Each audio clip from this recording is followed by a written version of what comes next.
السلام عليكم. احنا كل شهر طبعا بنعمل لحضراتكم ابديت بافضل المشروعات، سواء المشروعات دي في الساحل او في التجمع او في العاصمه. ودايما بنحاول نجيب للعميل من الاخر. العميل فيه بروكرز كتير بيكلموه، ودايما العملاء اللي بتكلمني او بتكلم المهندس محمود بيكونوا محتارين، يعني بيتعاملوا مع بروكرز كتير، فهو بيبقى خلاص قفل من الموضوع وبيبقى محتار ومش عارف هيشتري فين. مظبوط. فالفيديو ده انا هقسمه لحضراتكم على 3 اجزاء. جزء خاص بالساحل الشمالي، ايه افضل الفرص مع افضل المطورين في الساحل واحنا داخلين على السيزون بتاع الساحل. مظبوط. الجزء الثاني هيبقى خاص بالتجمع الخامس، ايه افضل المشروعات سواء كانت خاصة بالاداري او التجاري او القطاع السكني في التجمع الخامس. والجزء الثالث هيبقى خاص بالعاصمة الادارية.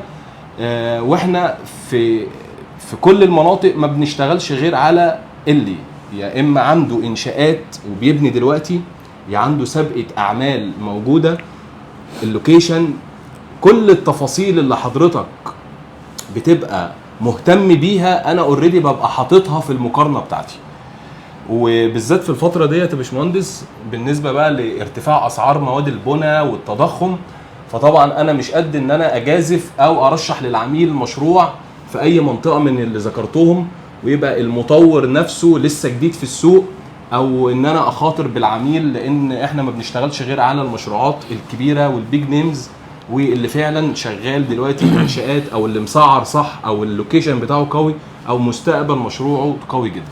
فالمهندس محمود هيبتدي مع حضراتكم باول جزء. هبتدي معاكم كده في منطقه التجمع الخامس، بما ان احنا شغالين على الخريطه. التجمع الخامس دلوقتي بالنسبه للشق التجاري والاداري احنا شغالين على كذا قطاع، قطاع اول، قطاع تاني، قطاع تالت. لما نيجي نشتري في التجمع الخامس نحاول نشتري، سواء بنشتري مكتب او محل تجاري، نشتري حاجه عنوان. فبنشتغل على المحاور الرئيسيه. محاور رئيسيه زي ايه؟ زي ما حضراتكم شايفين كده، ده التسعين الشمالي، ده التسعين الجنوبي. دي المنطقه الاولى، منطقه القطاع الاول. منطقه القطاع الاول دي يعني انا قدامي من الناحيه دي كده جنوب الاكاديميه. القطاع الاول ده اللي بيخدم على كل البنوك اللي موجوده في التجمع الخامس والمستشفيات، القطاع الطبي. فهيبقى موقع كويس جدا جدا جدا جدا، ومنطقه حيويه وقويه جدا، وما فيهاش تقريبا خرم ابره. في عند حضرتك اكتر من ارض. هتكلم مع حضراتكم كده دلوقتي على مشروعين من المشاريع القويه جدا. عند حضرتك مشروع وين جيت، المتر فيه دلوقتي بنتكلم في رينج 250,000 جنيه ل 270,000 جنيه بالنسبه للدور الارضي، 230,000 جنيه بالنسبه للدور الاول. المتر بالنسبه للاداري هيكون في رينج 90,000 جنيه. عند حضرتك في نفس الصف، في نفس الموقع، مشروعين تبع شركه من اهم الشركات اللي موجوده، شركه ابوايد. شركه ابوايد عندها مشروع جرانوي، مشروع جرانوي تسليمه سنه ونص، ومشروع 8 تسليمه كمان سنتين ونص. الاسعار فيه دلوقتي بالنسبه للاداري هي الافضل، سعرها في رينج ال 80,000 جنيه، وبالنسبه للتجاري بالنسبه للدور الارضي هيبقى في رينج ال 190,000 جنيه. فعندك فرصه كويسه جدا تمتلك مطعم او كافيه هيبدا معاك من اول 14 مليون، مساحه من فوق ال 60 متر ومعاها مساحه خارجيه، او تمتلك مكتب اداري. تمام؟ ده كده بالنسبه للقطاع الاول. هكلم حضراتكم كمان على مشاريع قويه جدا برضو موجوده في التجمع الخامس. لما نيجي نخش على القطاع الثالث، القطاع الثالث عند حضراتكم مشروع على شارع التسعين الشمالي دايركت قدام ووتر واي، تبع شركه اسمها ارابكو. عندها مشروع سعر المتر دلوقتي في النسبه للاداري هيكون في رينج ال 85,000 جنيه، والتجاري هيكون في رينج 220 لغايه ال 270,000 جنيه بالنسبه للمحلات التجاريه. ده على التسعين الشمالي عمو. ده كده دايركت على التسعين الشمالي تبع شركه اسمها ارابكو. شركه عندها سابقه اعمال في بيت الوطن وفي منطقه النرجس الجديده، عندها انشاءات على ارض الواقع كتير قوي. فشركه ليها سابقه اعمال ملموسه، وخصوصا لو انت من سكان التجمع الخامس هتكون شايف انشاءات على ارض الواقع. طيب عند حضرتك برضو مشروع اسمه سنترال اكسس تبع الشركه السعوديه. المشروع الوحيد اللي واخد 3 نواصي، ناصيه على شارع التسعين الشمالي، وناصيه على شارع التسعين الجنوبي، وعلى كوبري محور محمد نجيب. مشروع هنا ده الارض تبع الشركه السعوديه، مشروع سنترال اكسس. هيبقى متوفر فيه الاداري فيه دلوقتي هو الوحيد بيتسلم نص تشطيب او طوب احمر. سعر المتر هيكون في رينج ال 85 لغايه ال 90,000 جنيه. مساحات تشغيليه للشركات، يعني احنا بنتكلم مساحات من فوق ال 90 متر. ده بالنسبه للشركه السعوديه 10%، وبتوسط الباقي على 7 سنين. ده من المشروعات المميزه جدا، لان اللوكيشن بتاعه قوي جدا جدا جدا جدا جدا. طيب حضرتك في شركه من اقوى الشركات اللي موجوده في التجمع الخامس واكتر شركه ليها سابقه اعمال وانشاءات شركه ريديكون. عندها مشروع واخد واجهه بواجهه كيلو و200 متر قدام الجامعه الامريكيه على التسعين الجنوبي.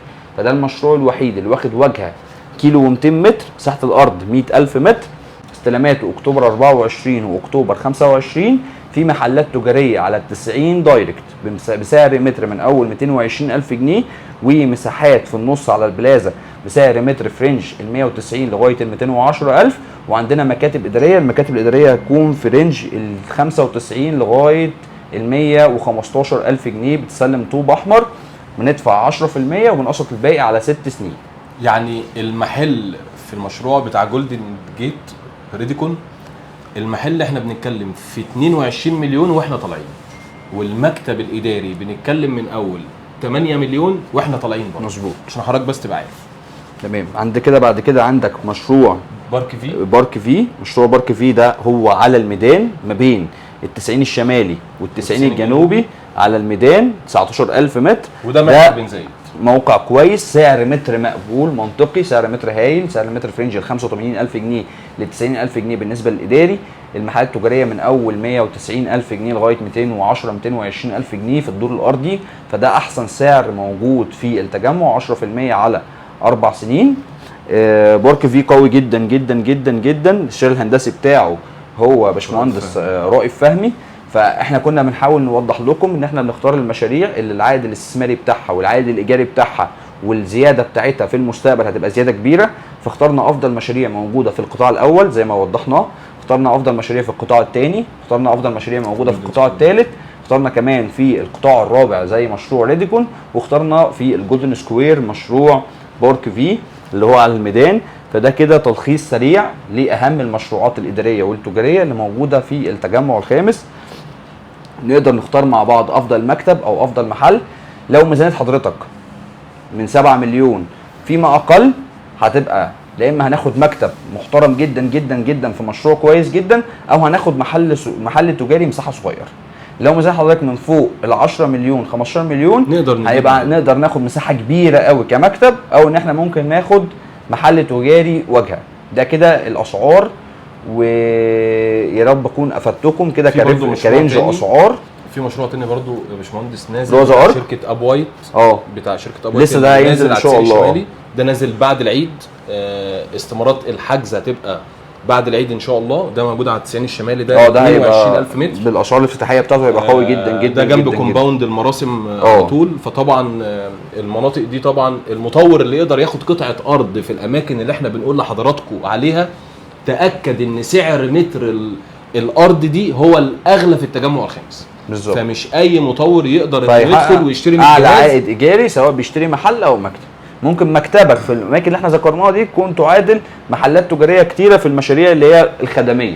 عندك مول بقى بيخدم على بنفسج، مول بيخدم على جنوب الاكاديميه، لا المكتب ده ممكن القيمه الايجاريه تتعدى ال 1100 و 1200 جنيه النهارده. المشاريع اللي احنا وضحناها دي النهارده المكتب الاداري بيتاجر في التجمع الخامس البدايه 500 جنيه 600 جنيه، بيوصل معاه لحد 1100 1200 على حسب الجوده بتاعه المشروع مزبوط. على حسب اللوكيشن، على حسب المبنى نفسه عامل ازاي والمطور مسلمه ازاي.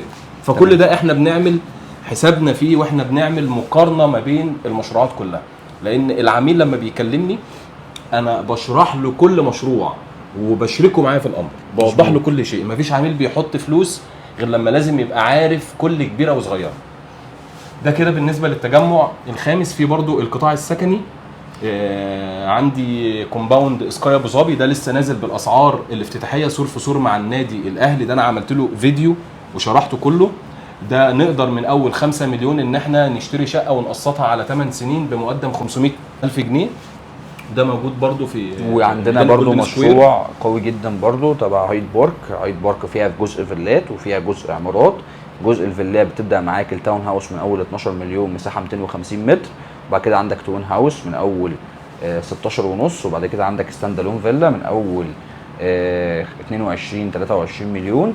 بندفع 5% بعد 3 شهور 5%، والباقي قسط متساوي على 8 سنين. وبرضو عندهم شقق سكنيه. الشقق السكنيه من اول 3.5 مليون الاوضتين، و5.5 مليون للثلاث غرف لغايه 6 مليون. ده برضو قوي جدا تبع بنك الاسكان والتعمير وهيئه المجتمعات العمرانيه، وزي وكومباوند مشروع هايد سكاي ماركت. سكاي ابو ظبي كومباوند عايش جامد وساكن طبعاً. وراقي جدا برضو. وفي برضو اللي مهتم برضو من حضراتكم ان هو يبقى عايز فيلا في التجمع الخامس، في الكومباوند بتاع القمزي.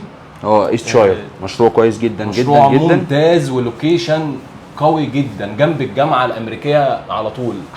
يعني المنطقه دي ساكنه وهي جنب الجامعه الأغلى، الامريكيه وجنب بوينت وهي كوميونتي الأغلى وجنب في كومباوند لوروا، كومباوند حلو قوي. ويقدر العميل من اول أول 12.5 من مليون أول يقدر 12.5 يمتلك او 11 مليون كمان ممكن ياخد تاون هاوس. وفي والستاند بعد كده ألون ستاند الون من اول 17 او 18 مليون يقدر يمتلكهم 10% ويقسط الباقي على 7 سنين. وتسليمه هيبقى بعد 3 سنين. 3 سنين ان شاء الله. يبقى ده كده اول جزء اللي حضراتكم اتكلمنا فيه عن التجمع الخامس، سواء في الاداري او التجاري او القطاع السكني. انا بحاول دايما انا والمهندس محمود ان احنا نفلتر المشاريع، ان احنا ما بنشتغلش غير على المشروعات اللي احنا واثقين منها ونشتري فيها كمان. والمشاريع اللي احنا ذكرناها ديت 90% من اللي احنا ذكرناهم العملاء اشترت وحققت مكاسب وطلعت اوفر، فاحنا عايزين نتعامل مع الشركات اللي هي قويه عندها ملاءه ماليه كبيره، وفي نفس الوقت حضرتك لما تحب تبيع انت بتشتري مع اسم كبير فتقدر تبيع الحاجه تكسب بتاعتك وتطلب اوفر كمان. ده كده اول جزء.